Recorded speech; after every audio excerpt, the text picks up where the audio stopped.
할렐루야. 2020년 마지막 주일 청년 예배입니다. 우리 같이 오늘 함께 본문 나눌 말씀을 좀 찾았으면 좋겠어요. 빌립보서 4장이고요. 4절부터 7절 말씀입니다. 빌립보서 신약성경 4장 4절부터 7절 말씀 함께 찾고 우리 한번 읽어봅시다. 신약성경 322면이 있습니다. 빌립보서 4장 4절부터 7절 말씀. 네, 다 찾았습니까? 같이 읽어보겠습니다. 시작. 주 안에서 항상 기뻐하라. 내가 다시 말하노니 기뻐하라. 너희 관용을 모든 사람에게 알게 하라. 주께서 가까우시니라. 아무것도 염려하지 말고 다만 모든 일에 기도와 간구로 너희 구할 것을 감사함으로 하나님께 아뢰라. 그래야면 모든 지각이 뛰어난 하나님의 평강이 그리스도 예수 안에서 너희 마음과 생각을 지키시리라. 아멘. 여러분, 삶의 각 자리에서 예배드리고 있는 여러분 반갑습니다. 우리 능곡중앙교회 청년 여러분 어떻게 지내고 있습니까? 한 해가 다 갔습니다. 지난주에 부임 인사를 하고 또 오늘 어떻게 보면 2020년의 마지막 예배를 드리는데 또 동일하게 온라인으로 예배를 드립니다. 한 해를 돌아보면요, 코로나19가 삼켜버린 2020년이 아닌가 생각해 봅니다. 모두가 참 힘든 나날들이었습니다.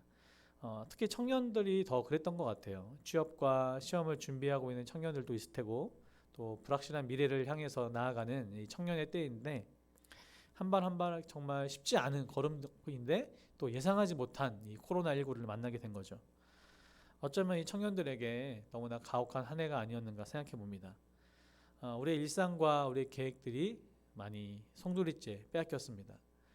더 안타까운 게 있다면 지금도 ING형이라는 거예요. 계속되고 있죠. 이 코로나19가. 그리고 2021년도 한동안 지속될 거다라는 이야기도 있습니다.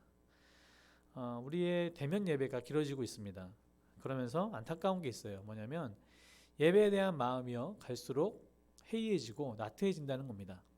처음에는 대면 예배가 대면 예배였지만 그래도 하나님께 예배하는 것에 대한 우리 마음이 식지 않았는데 가면 갈수록 우리 마음이 좀 식어지고 있는 것 같아요. 예배에 집중하지 못하고 점점 예배의 자리에서 멀어지고 있는 성도들이 늘고 있다라는 통계들이 있는데 우리 능곡중앙교회 청년 여러분들은 어떠십니까? 여러분들의 영적 상태는 어떠신가요? 예배를 향한 여러분들의 마음은 어떠신가요? 하나님께서는요 영과 진리로 예배하는 자를 찾으신다 하셨습니다. 하나님께서 찾으시는 그 한 사람이요 저와 여러분이길 간절히 소원합니다. 우리의 마음을 보시고 마음 중심의 예배를 받으시는 하나님 앞에 이 시간도 예배했으면 좋겠어요. 우리 삶의 그곳에서 예배합시다. 옛날에요 한 부자가 살았다고 합니다.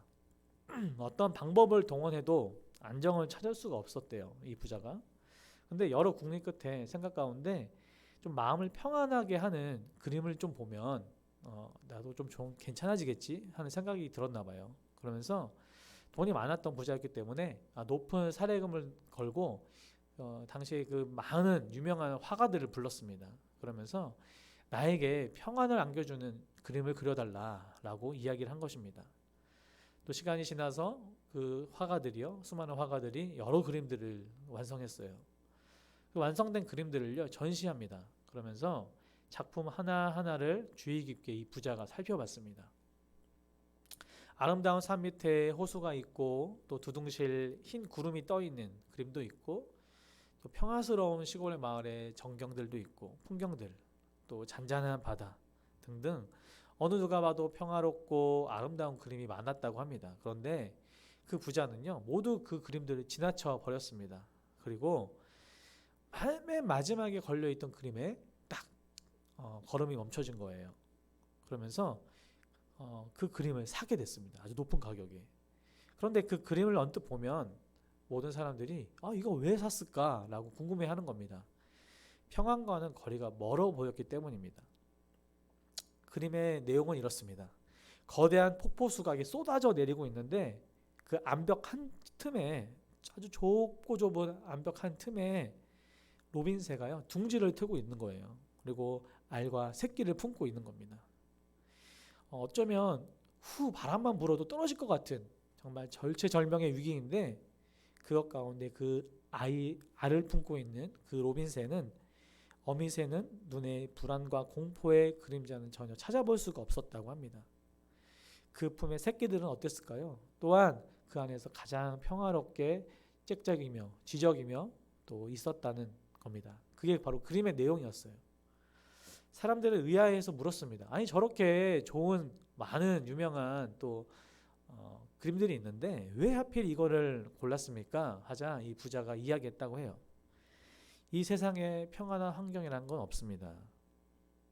단지 평안을 얻는 길은 이 새처럼 이 불안한 상황 가운데 요동하지 않는 이 평안, 이 그림을 보고 저는 이 그림을 사겠습니다 라고 이야기했다고 합니다.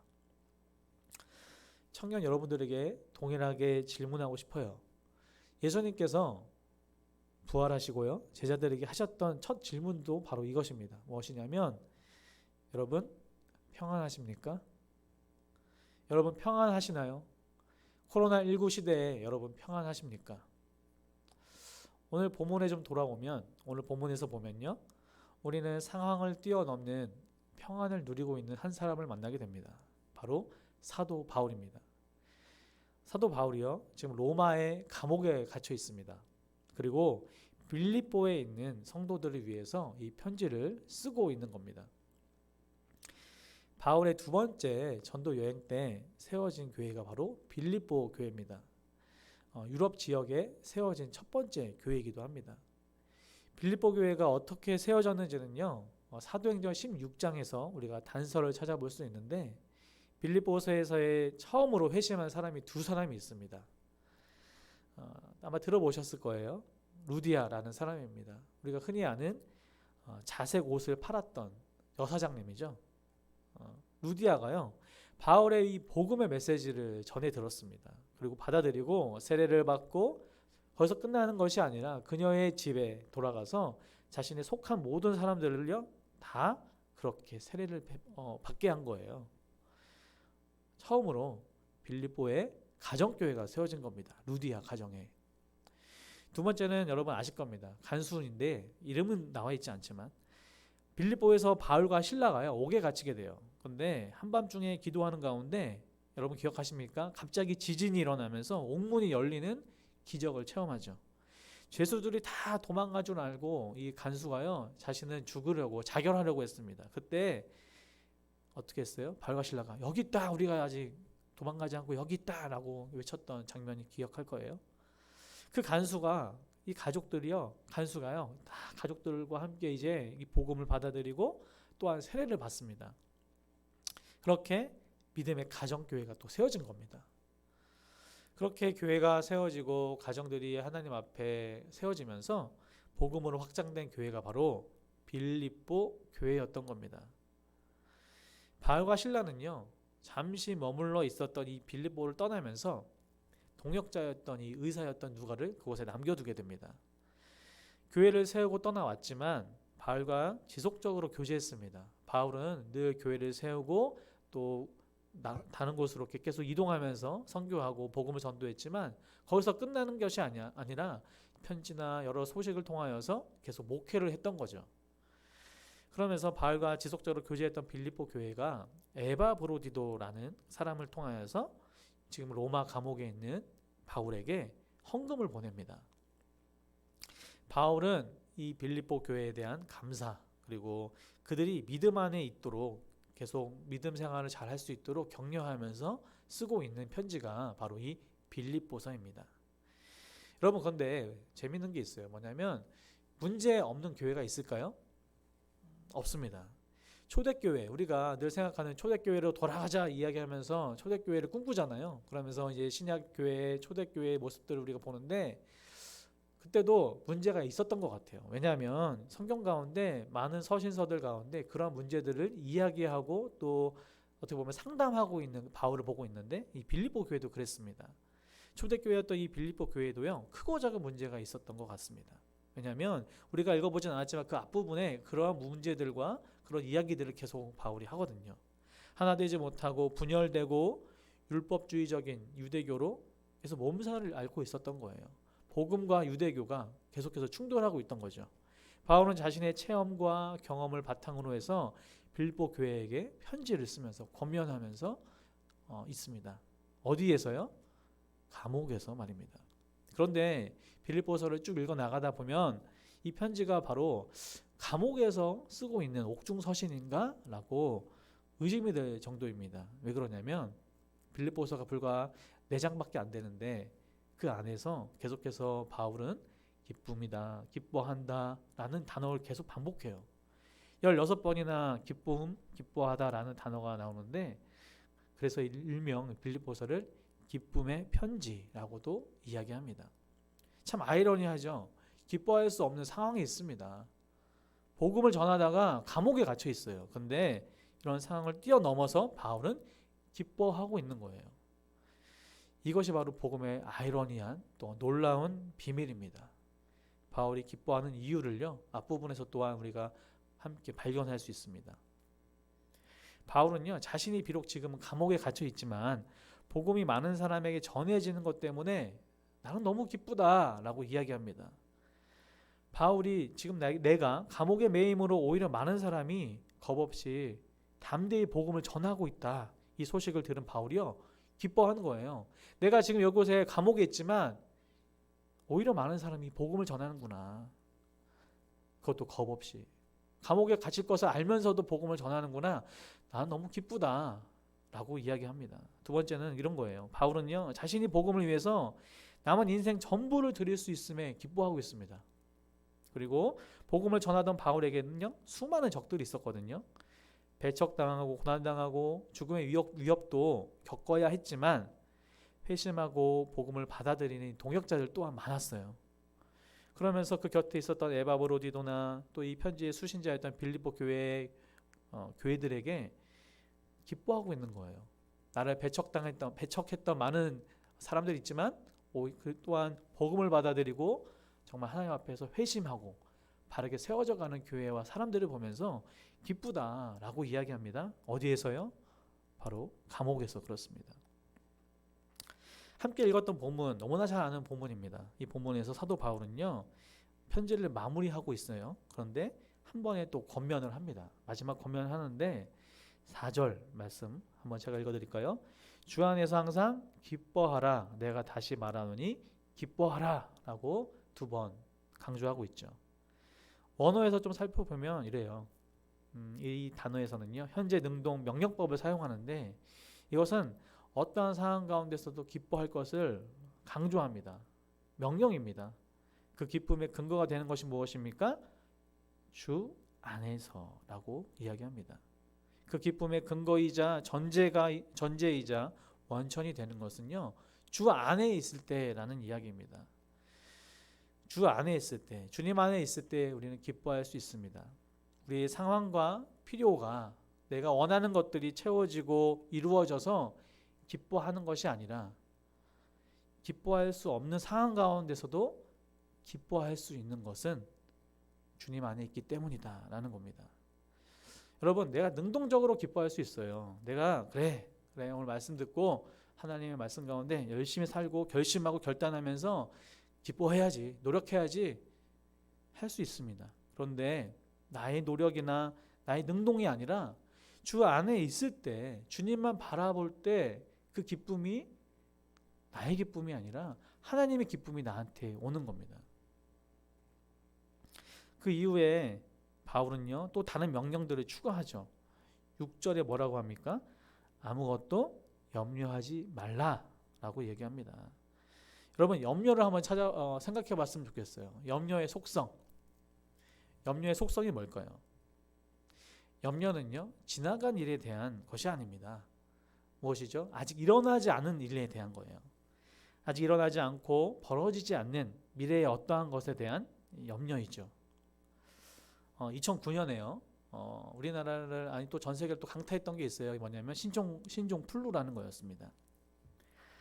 제가 왜 기억하냐면 2009년 제가 결혼을 했는데 11월에 결혼을 했는데 이 신종 플루 때문에 물론 지금의 이 코로나와 비교는 안 되지만 그때도 참 너무 힘들었거든요. 많은 사람들이 결혼을 미루기도 하고 못 오기도 하고 여러 상황들이 있었어요. 그래서 제가 기억합니다. 2009년에 신종플루 때문에 국내 감염자가 몇 명인지 아십니까, 여러분? 기억하십니까? 약 70만 명이었습니다. 사망자는요, 263명이었어요. 근데 세계적으로도 보면 더 가관인 게 세계적으로는 약 163만 명이었고요. 사망자가 약 1만 9천 명이었다고 그래요. 물론 코로나가 점점 심해지고 있는 상황이긴 하지만 근데 WHO가요. 감염자 수를 세는 게 의미 없다고 해서 그 이후에 몇 명인지 다 세지 않았다고 합니다. 이게 재밌는 거죠. 왜냐하면 2009년 말에 그 이후부터는요. 백신도 개발되고 하면서 그저 간단한 감기가 되었습니다. 오늘날 2020년 오늘날 신종플루 때문에 걱정하고 염려하는 사람들이 있을까요? 없습니다. 이 시국에 코로나19 시대에 신종플루 때문에 걱정하는 사람이 없다라는 거예요. 염려하는 사람은 없습니다. 우리는 지난 몇 달간 아니 거의 1년 동안 이전에 경험하지 못했던 일을 겪고 있습니다. 오늘도 확진자 수가 1000명이 넘어가는 이런 상황에 있어요. 눈에 보이지 않는 이 바이러스라는 것과 함께 그 실체와 싸우고 있습니다. 또 언제 끝날지 모릅니다. 또 언제 백신을 맞을 수 있을까? 또 백신이 효과가 있을까? 부작용은 있지 않을까? 없지 않을까? 또 완전할까? 도무지 알 수 없는 것 같아요. 어떠한 대책이 없는 것 같습니다. 사실 인간의 무능함을 코로나19로 인해서 우린 너무나 철저하게 처절하게 보고 있습니다. 이러한 상황들이 우리를 더욱 염려하게 하고 염려를 넘어서 걱정하게 합니다. 또한 공포로 우리를 몰아넣는 가운데 있습니다. 우리가 사는 세상은 어떻습니까, 여러분? 우리가 사는 세상은요, 사실 코로나보다 더 많은 불안한 요소들이 있습니다. 예측할 수 없는 일로 가득하죠. 어떻게 보면 우리가 느끼고 있는 이 불안이나 염려와 걱정, 또 그걸 넘어선 공포 같은 것은요, 너무 당연한 것 같아요. 그런데 말씀 가운데 뭐라고 하시죠? 우리에게 뭐라고 말씀하십니까, 하나님께서? 염려하지 말라 라고 하십니다. 그걸 뛰어넘어서 뭐라고 하세요? 오히려 기뻐하라 라고 말씀하시는 겁니다. 이러한 상황 가운데 정말 여러 가지 정말 나를 가만히 두지 않는 또 이런 세상 가운데 우리가 과연 평안할 수 있을까? 있다면 어떻게 해야 될까? 평안을 넘어서 기뻐할 수 있을까? 과연 가능할까, 여러분? 사도 바울은요, 가능하다 이야기합니다. 하나님의 말씀은요, 가능하다 이야기하는 겁니다. 6절, 7절 말씀 한번 다시 한번 읽어보기 원합니다. 같이 읽어볼까요? 시작. 아무것도 염려하지 말고 다만 모든 일에 기도와 간구로 너희 구할 것을 감사함으로 하나님께 아뢰라. 그리하면 모든 지각에 뛰어난 하나님의 평강이 그리스도 예수 안에서 너희 마음과 생각을 지키시리라. 아멘. 이 본문을 보면요, 사도 바울은 염려 자체를 부정하지는 않는 것 같아요. 염려가 없다, 믿는 사람들은 염려가 없어 라고 이야기하지 않아요. 단지 뭐라고 얘기합니까? 멈춰라 얘기합니다. 염려하지 말고. 이 말은요, 단지 멈춰라는 이야기예요. 그것을 멈추고 우리가 바라봐야 될 것이 무엇이죠? 감사함으로 하나님께 기도와 간구를 하라는 겁니다. 그럴 때 그 결과 우리에게 주시는 것이 있어요. 그게 뭐죠? 하나님의 평강이라는 거예요. 그 평강이 우리의 마음과 생각을 지키신다라고 말씀하고 있습니다. 이런 겁니다. 우리가 하나님 믿고 기도하고 정말 봉사와 헌신하면서 청년부도 잘 나오고 이렇게 많은 봉사를 했는데 기도하면 그죠? 염려와 걱정, 근심거리들이 다 없어지고 두려움이 사라지고 상황이 나아지고 다 해결된다 라고 하지 않으시고 하나님께서 우리가 말씀하시는 건 너의 마음과 생각을 지킬 거야. 내가 하나님이 너의 마음과 생각을 지켜주신다 라고 말씀하시는 겁니다. 잠언 4장 23절 말씀 아십니까? 모든 지킬 만한 것 중에 더욱 내 마음을 지키라. 생명의 근원이 이에서 남이라 라고 말씀하십니다. 결국에 마음에 우리 생명의 근원이라는 거예요. 지켜준다라는 의미를 좀 우리가 좀 되새겨봤으면 좋겠어요. 여기서 우리가 하나님께서 계속 지켜주신다, 마음과 생각을 지켜주신다 하는 이 단어는요, 적의 공격에서 보호하려고요 보초를 서는 군인들의 그 모습입니다. 군인들이 정말 낮이나 밤이나 적들이 오는 것을요 막으려고 노심초사 불꽃 같은 눈으로 지켜주는 것처럼 바라보는 것처럼 보초를 서는 것처럼 하나님의 평강이요 그렇게 우리를 지켜준다는 거예요. 지켜준다는 것이 군사적인 용어입니다. 이 평안은 세상이 주는 것과는 다릅니다. 예수님께서 약속하셨죠. 이 평강을 요한복음 14장 27절 말씀입니다. 평안을 너희에게 끼치노니 곧 나의 평안을 너희에게 주노라. 내가 너희에게 주는 것은 세상이 주는 것과 같지 아니하니라. 너희는 마음에 근심하지도 말고 두려워하지도 말라. 아멘. 나의 평안, 우리의 평안은요 세상이 주는 평안이 아니라 하나님의 평안입니다. 우리가 돈이 좀 있고 또 우리가 원하는 것들이 이루어지고 아까 얘기했던 것처럼 정말 그런 것 때문에 느끼는 평안이 아니라 그런 것과는 비교할 수 없는 하나님이 주시는 평안, 그것을 뛰어넘는 그 평안이라는 것입니다. 하나님의 이름이 무엇입니까? 많은 이름이 있지만 여호와 샬롬입니다. 평강의 하나님이에요. 하나님의 속성 자체가 바로 이 평강, 평안, 이 샬롬이 있는 것입니다. 우리가 평안을 찾을 수 있는 환경은 단 한 군데도 없습니다. 이 세상에 단 한 군데도 없습니다. 단지 예수 그리스도를 구주로 믿고 살아가는 우리 성도들의, 저와 여러분들의 평안은요 오직 예수 그리스도 안에만 있는 것입니다.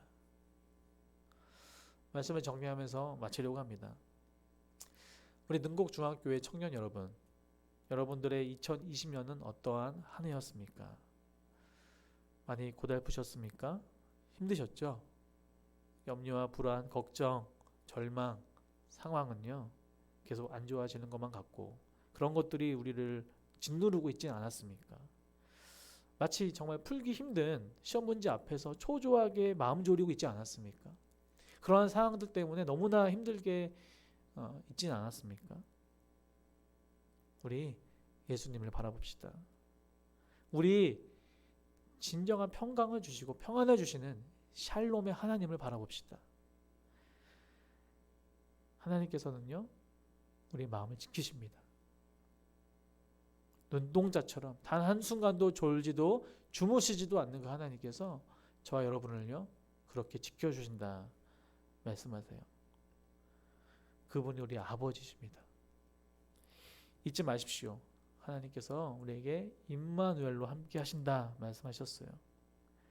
한 해를 돌아보면서 또 성공영신 예배를 준비하고 있는데 한 해를 돌아보면서 여러분 감사의 제목들을 계속 묵상해 봅시다.